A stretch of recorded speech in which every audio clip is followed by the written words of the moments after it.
Viewers, Namaskar. We are doing this podcast almost about after 2 weeks because in between the last podcast and this, I had to travel outstation because of some professional urgency and there were some personal problems as well. However, this particular video which you are getting today comprises of good judgments coming out during the last week of November and the first week of December.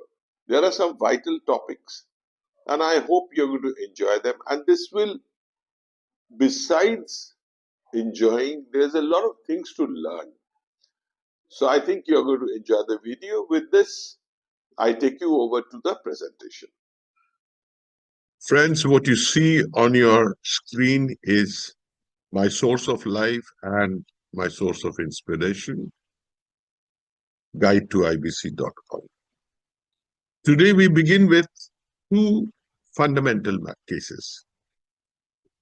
One is home and another is manufacture. We try to describe what is home and we try to describe what is manufacture. Now we know that as per section 5, subsection 8, a homeowner is considered as a financial creditor. Not only that, NCLAT has stated that whether a secured financial creditor gets paid or not, a unit holder or a homeowner must get his unit. So we can say that in one way, the homeowner is one skill above. I don't know, this may not be right for me to say that, but is one skill above homeowner. Having said that, we need to know what is home and why has government given so much emphasis on homeowners. Now, having a home is our fundamental right. Now, having said that, let's move to section 5 and subsection 8.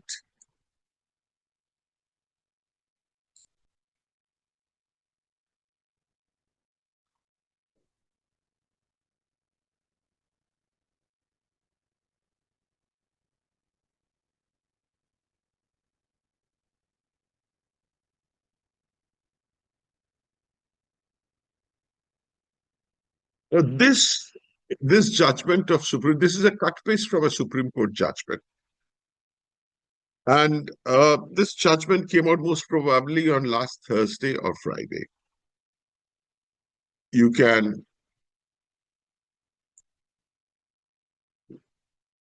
I'm yet to see a judgment. I mean, it seems that Supreme Court has poured a pitcher of honey into this.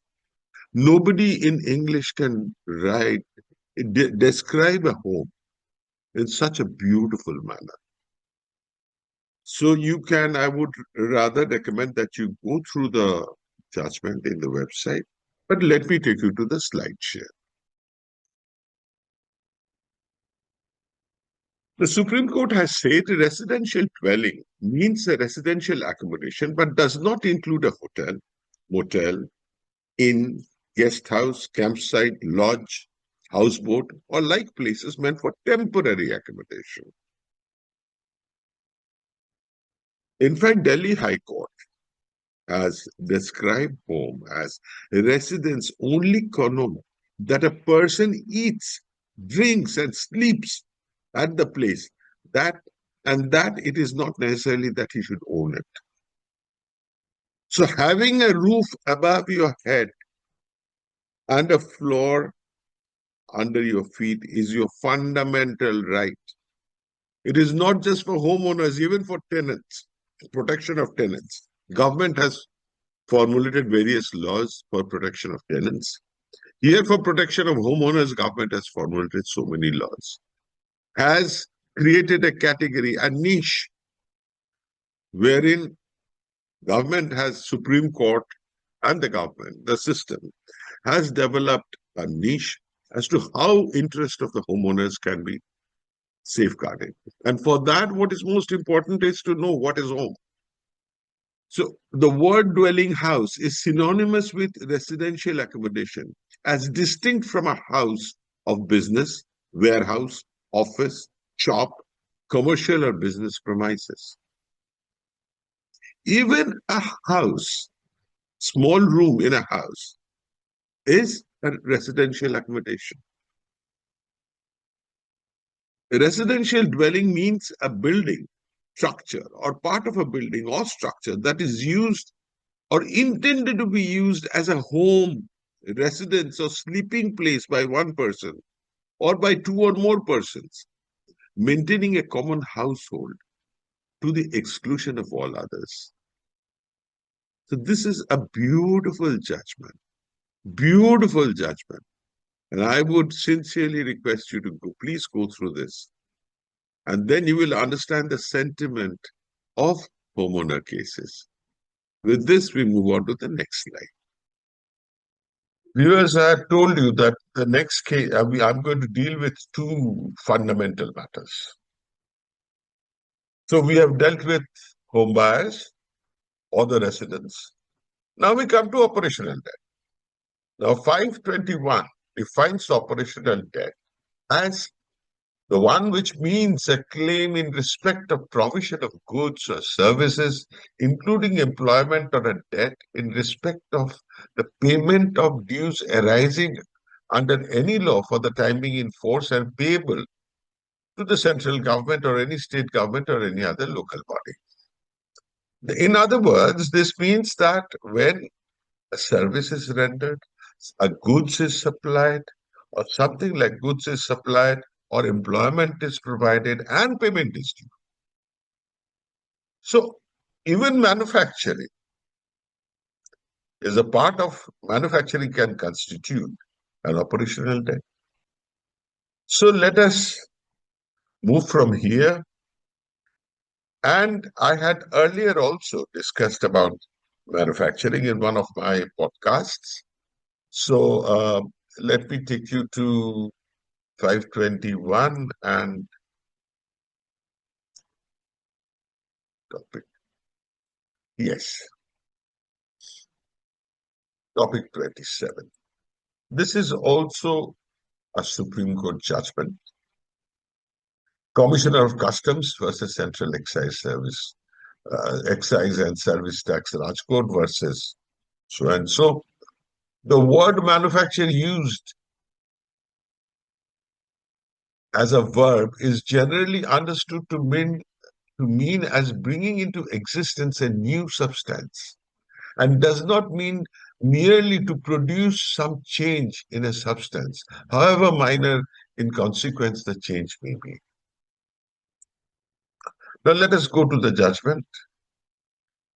Why I have selected this judgment is because herein not only the manufacture, even the process of manufacture has been defined. And that's what makes it special. So with this, let me stop the slide share and take you to the presentation. Now, you can see the slide share on your screen. Now, the process of manufacture or the manufacture itself may include multiple processes or various stages of processes through which a new product evolves. Say, for instance, let us not go into such difficult thing. You take a potato, peel it. It is one process. It does not constitute manufacture. You boil it. Potato remains potato. It does not constitute manufacture. But the moment you mash it or make a sabji out of it becomes a manufacture. Because the product has changed. It is no more potato. It has become sabji.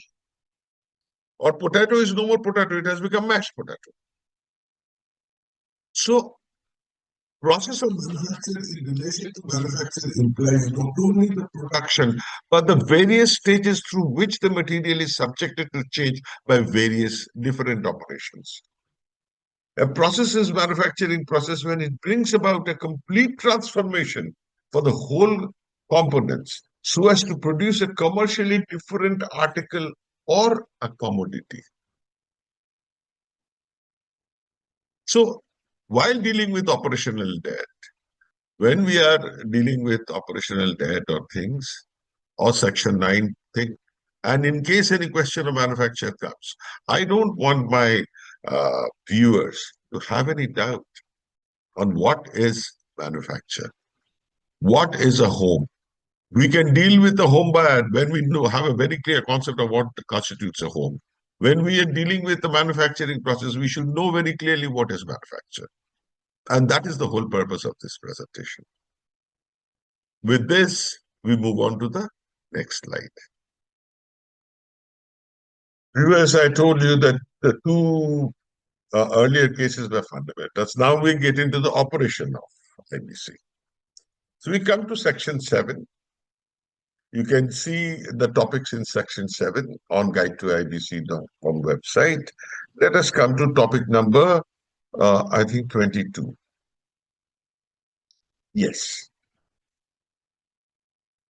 We know that before disallowing a Section 7 or a Section 9 petition, the adjudicating authority must allow an applicant 7 days time to cure defects. Now, this particular case is a recent case of Summer Radius Reality versus Avenue 54 Welfare Association. This is a home buyer matter. You can see the case on the website. This is a very intelligent case. You will enjoy going through it. So with this, let me take you to the slide share. You can very well see the slide share, what is written there, but let me take you to the background of the case. In this particular case, what happened? There was a welfare association, the 54 Welfare Association, which was registered under Societies Act. Now, central government had issued a notification on 27/2/2019, in which it defined who can make an application. Now, registered cooperative society was not included in that. However, this 54 Welfare Association applied for insolvency of the developer. Now, it said that it comprised of 98 flat owners, and thus it had the right to make an application. The people who signed the application were the ones who were authorized to sign the application by their core committee. So NCLT, when they took up the matter, they said that no, this does not constitute a proper authority. It is the authority given by core committee. The association said that they're ready to present a power of attorney or authority signed by all the flat owners, but NCLT was not agreeable. So the matter went to NCLAT. So NCLAT said the very same thing. The authorization of resolution is claimed to be a resolution passed at the virtual meeting of the core committee members of the Avenue 54 Association. The above resolution thus cannot be said to be a resolution by all members of the Welfare Association. The applicant offered to file individual affidavits of home buyers, stating their identity, as also the fact that individually has authorized the applicant to present the company application. When Section 7 applicants offered to file individual affidavit and authorization, cure the defects, if any, the adjudicating authority ought to have given opportunity to the applicants to cure the defects. So here in Section 7, subsection 5B came to the rescue of Avenue 54 Welfare Association. Because they offered to submit the affidavit signed by all the flat owners. And NCLAT opined that the NCLT or the adjudicating authority should have given them this opportunity to cure the defect. This is a beautiful judgment. I would recommend that you go through it. And this is a little exceptional. So with this, we move on to the next slide. Friends, we are now in Guide to IBC Section 9. Honestly speaking, I don't like doing Section 7 and Section 9 because these cases come almost daily. And Section 9 is essentially dealing with pre-existing disputes. So these cases are repetitive. So, and something new is usually not there. But fortunately, last week I saw a case which really startled me. So let me take you to topic 82.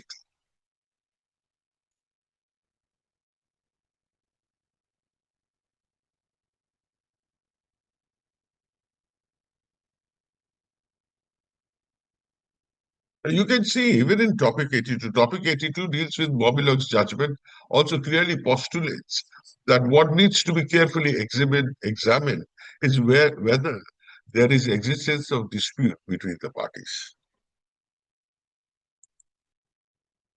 There are already quite a few judgments, 22, and if you go to, there is another one, that's I suppose topic 15, there are about more than 100 judgments. So this is, yes. Now this judgment is exceptional. This judgment is indeed exceptional. Deals with pre-existing dispute. But why it is exceptional? Because we know that in Section 9 matter, or when one is moving a Section 8 notice, he has to attach an invoice. The invoice authenticating the default, and also bank statement stating that he has not received money. But this case is different. So I would recommend that you go through this case on the website. But to make things easier, let me take you to the slide share, which are there. Now, this case is little different because why? The corporate debtor did not deny the veracity of ledger entries, except for indicating a variance of 27033.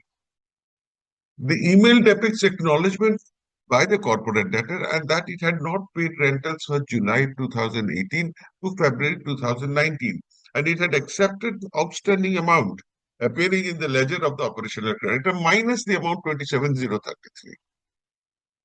So operational creditor adjusted it, and thereafter the debt was there.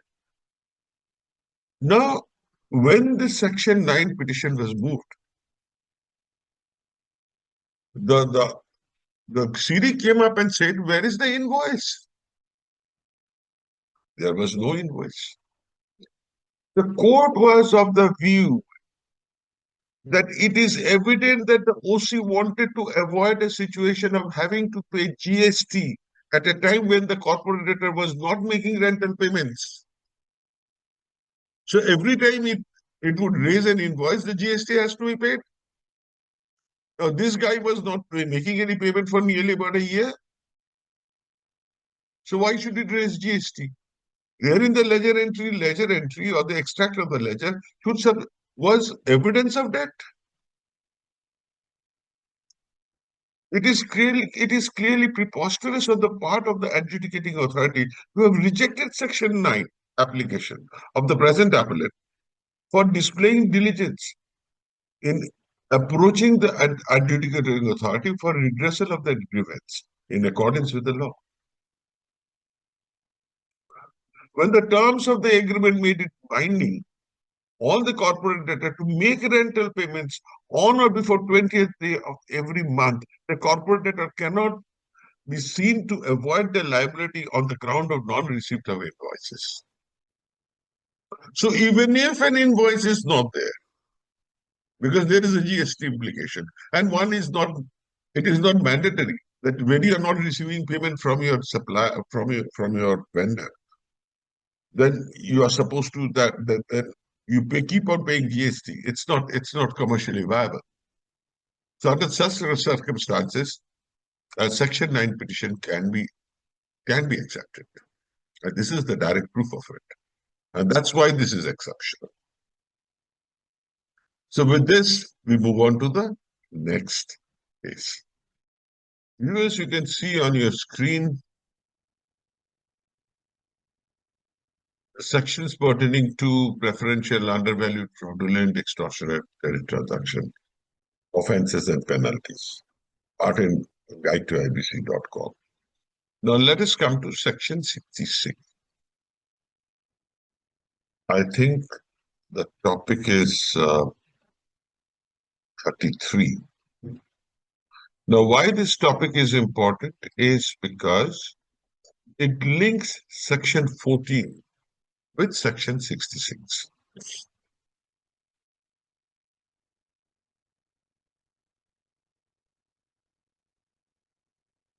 What does the topic say? Willful violation of section 14 of IBC can make one liable to be punishable under section 66 of the code. Now, before going into this, let us see two things. I think it is important to see that. Now, section 66, if we come to section 66, if we come to section 66, 66 comprises of two parts. One is 66.1. If during the corporate insolvency resolution process or a liquidation process, it is found that any business of the corporate debtor has been carried on with the intent to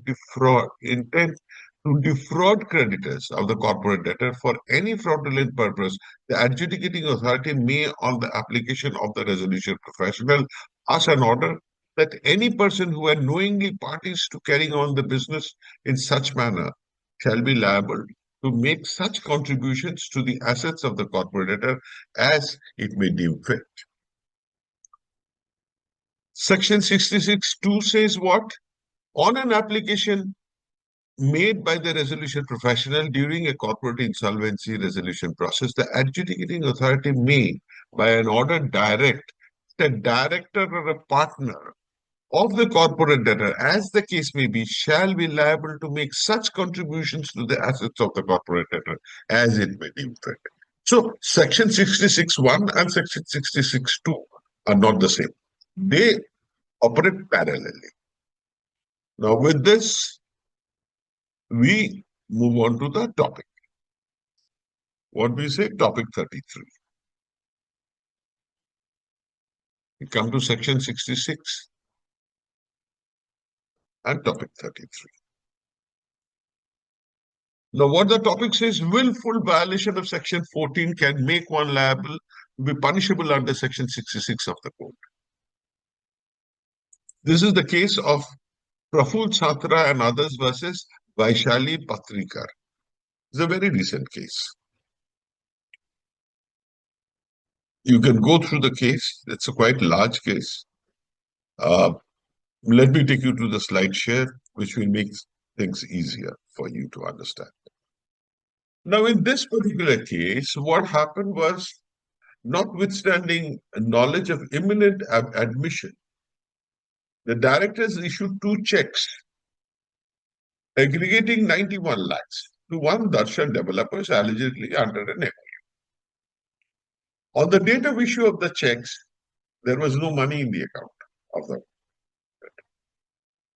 funds were credited to the corporate debtors account on 4/8/20. The checks were issued on 31/7.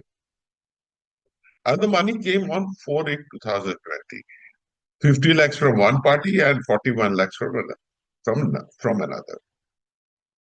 On the same day, these checks were deposited and money was withdrawn. So this matter definitely attracted. Now, Praful Chhatra and others, they were directors of the company. So the impact and circumstances of the case, we find appellant's conduct satisfied the ingredients of section 66 of the code, 66.2 of the code. Because this payment was not necessary. They knew that insolvency is in the offing. and there was no money in the account. They purposefully issued the check knowing that money is going to come. So the moment the money came, the check money went out. So what a great engineering effort. And the money was taken out. So this definitely violated subsection 2 of section 66. The promoter directors went one step ahead. They filed personal insolvency and said that under the section 96, they are immune because there is interim moratorium. The court was of the view that when there is a proceeding under section 66 of the code, it does not, 96 interim moratorium does not apply.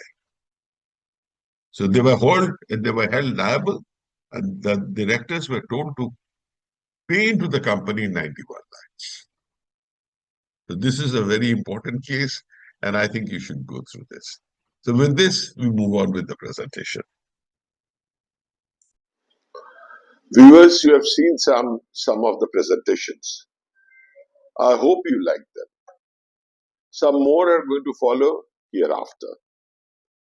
Those who are enjoying this podcast and those who are enjoying going through guide to ibc.com, I would like you to please comment on this podcast, like it, and share it with others.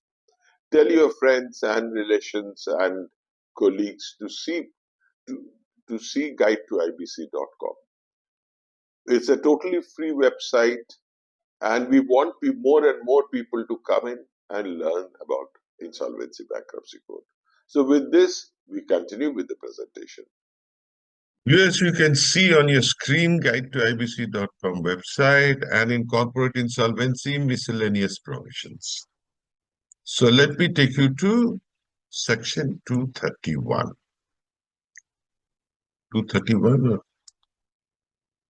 Yeah, 231. 231 is what? Bar of jurisdiction. And topic 15, which says that matters of public law domain do not arise out of or relate to insolvency proceedings within the meaning of section 60 subsection 5 of IBC. This is a case of Harshad Samarkand Deshpande, Supreme Court matter, very recent matter. You can go through the case on the website. Let me take you to the slide share. Now, in this case, what happened? This was a home buyer matter. The development, initially there was a development agreement. The first developer did not do anything. There was no development done. Time went by. So the home buyers, they appointed another developer. That developer also did not do anything. And so possibly it was the third developer who was appointed. Now, in the meantime, the first developer went into insolvency. So the RP came and said that no, this was an enforceable contract. So how can you deny? The developer has to develop. Now in section 14, we have seen Tata case in which says that a contract which does not constitute the core nucleus, the corporate and the contract of the corporate, and the contract can be terminated. And in the court held that when matters of public law domain do not arise or relate to insolvency within the meaning of section 60 subsection 5 of the code, the High Court recorded categorical finding of the development agreement of appellant one and that it stood terminated prior to institution of CIRP. So it could not be enforced now. The jurisdiction of Article 226 is wide enough to ensure that statutory authorities perform their public duties and do not withhold approvals without legal jurisdiction. The new developer had already commenced development pursuant to a fresh agreement executed in December 2023 and achieved substantial progress, including demolition of the existing structure and payment of rent of the members. This was a slum rehabilitation matter. So with this, the Supreme Court was of the view the two insolvency bankruptcy code will not apply.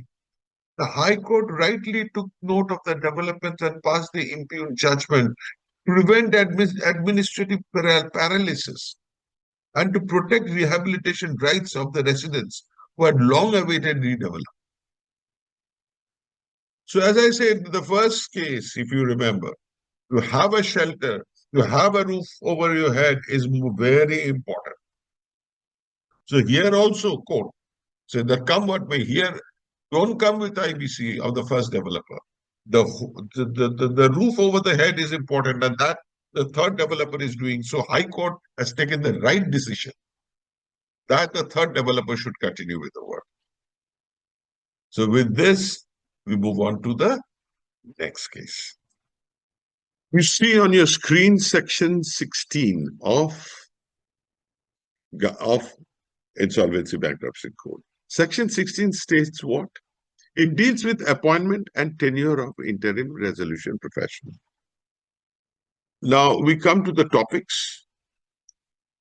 This is the second topic, which says that the lone impediment regarding the appointment of an insolvency professional is that the IP shall not at any point of time have more than 10 assignments in aggregate, and 3 of them shall not have admitted claims exceeding 1,000 crore rupees each. This is a judgment of 28th November of Kerala High Court. It's an interesting case. We know that NCLAT has already held that NCLT does not have jurisdiction not to appoint an IR, not to appoint the person who is recommended by applicant as IRP. In the case of Section 7, Section 10, as well as Section 9, where the IRP is already recommended, and IRP has given Form 2, and there is no disciplinary proceeding against him in IBBI. But in this particular case, what happened was the court suggested that court declined, admitted the CIRP proceeding, but declined to appoint the person who was recommended as IRP. So let me take you to the slide. So the court took up the plea, NCLT Kochi, that the person who is recommended to be appointed as IRP has a lot of assignments in her. Now, High Court, the applicants, that's the homeowners, had moved this case against the developer.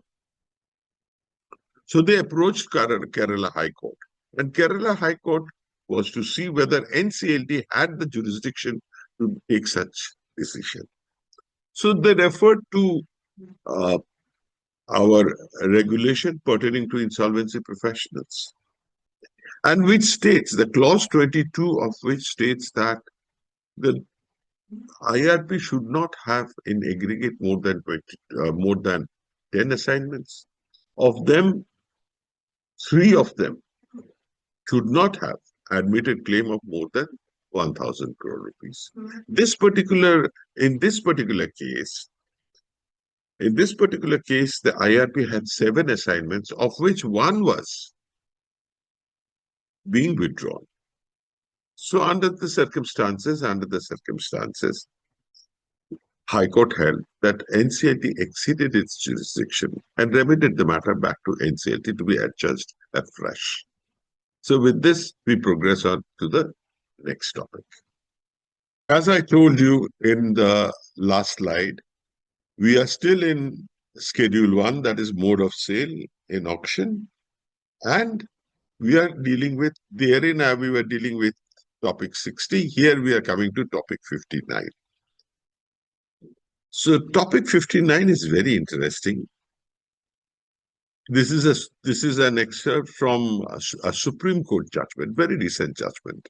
State of Himachal Pradesh and another versus Oasis Cybernautics Private Limited. Now herein it describes what is an LOI.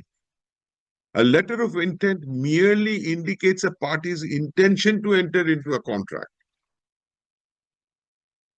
Merely indicates a party's intention to enter into a contract with the other party in future. A letter of intent is not intended to bind either of the party ultimately to enter into a contract. It is just a letter. So there may be preconditions in the letter of intent which the bidder has to fulfill. And just because LOI is there, it cannot be said that the sale is completed or the auction is done. So with this, we move to the slide. So I have already mentioned to you the letter of intent merely indicates a party's intention to enter into a contract. It does not constitute a contract. With the other party, it shows the intention to enter into a contract with the other party in future. A letter of intent is not, LOI is not intended to bind either of the party ultimately to enter into any contract. Until the offer is accepted unconditionally and the preconditions are satisfied, no binding legal relationship comes into existence. What I mentioned just a short while ago. The LOI explicitly here mentioned 4 conditions, which the H1 bidder was supposed to do, and he did not do it. And the government turned down despite issuing the LOI, cancelled the auction. The cancellation, of course, the bidder went to court, challenged it in court, and ultimately the matter went to Supreme Court. The Supreme Court held that the cancellation of LOI dated 2/9/22 does not suffer from any arbitrariness, malafide, or breach of natural justice. Because LOI is not a contract, does not constitute. And this is very important. Because as a liquidator, you will be issuing LOI. And LOI is there everywhere. So we need to understand what is an LOI. So this is a very interesting topic. And I would recommend that you should go through the judgment, which is a brief of which is there on the website. With this, we proceed to the next topic. So we have been dealing with corporate insolvency. Now let us come to individual and partnership firms. And we move on to Section 95.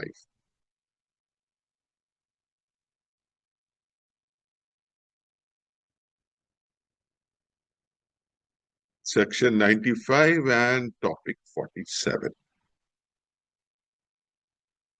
Now, this topic you will find also in 238A also.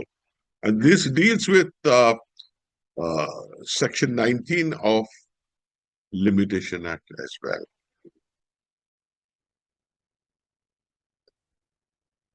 So this is a very recent case of NCLAT. So the headline says, the topic says, under Section 19 of Limitation Act, even a small part payment renews the limitation period.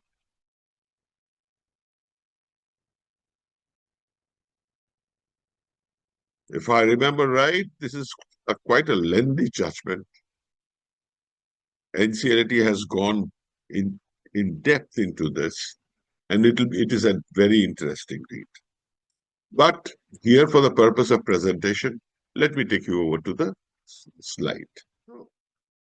As you can see, under Section 19 of Limitation Act, only even a small part payment can renew the limitation period. So what happened in this particular case was that the CD had failed to pay, there was a loan, and subsequently there was a compromise, and the loan was renewed. The bank had given a package for rehabilitation, but even then, the company failed to repay. The corporate debtor, the personal guarantor, was of the view that the personal guarantee executed is gone. But the court said that it shows that the original debt did not vanish. Instead, the settlement placed the original debt into a suspended state with a clear provision that the entire liability would spring back into effect if the debtor failed to perform the settlement terms. And when the corporate debtor later failed to honor the checks issued under the settlement, the debt stood revived and re-acknowledged. And the basic thing, what happened was the corporate debtor had made some payments on September 2020 and again on 29/4, that is 29th April 2021. So the court held that under Section 19 of the Limitation Act, even small part payments renew the limitation period.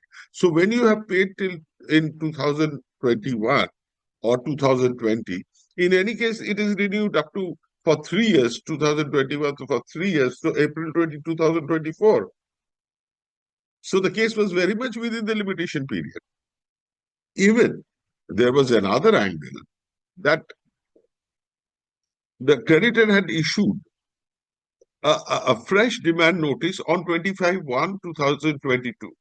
Once the guarantor received the demand notice on January 22, the default clearly stood recrystallized as against her. So automatically, the Section 95 petition was to be considered. And a very important fact which the court mentioned, and we have seen this, a revived CIRP based on the same debt necessarily signifies that the debt was still subsisting and that the breach of settlement had reopened the underlying liability. This is a very important thing which we must consider. A revived CIRP based on the same debt necessarily signifies that the debt was still subsisting and that the breach of settlement had reopened the underlying liability, and so the personal guarantor was liable and 95 was rightly moved. So with this, we move to the last topic of the day. Now, the next topic which we come to, it deals with Section 238 of Insolvency Bankruptcy Code. Now, what does Section 238 say? The provisions of this code shall have effect notwithstanding anything inconsistent therewith, contained in any other law for the time being in force, or any instrument having effect by virtue of any such law. So it says that IBC prevails over other laws and it creates a kind of supremacy for the Insolvency Bankruptcy Code. Now we come to Section 238. Do we go into the topics?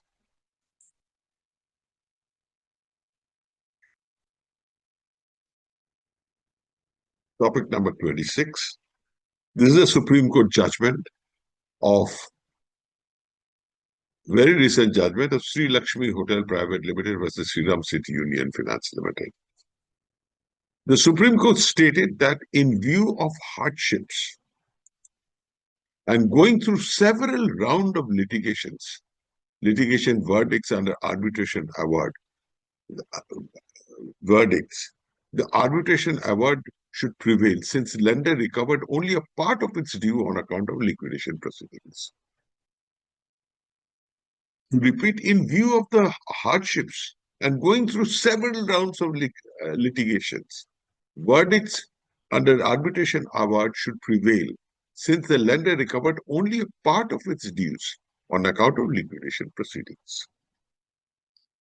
We move to the case. The case is here.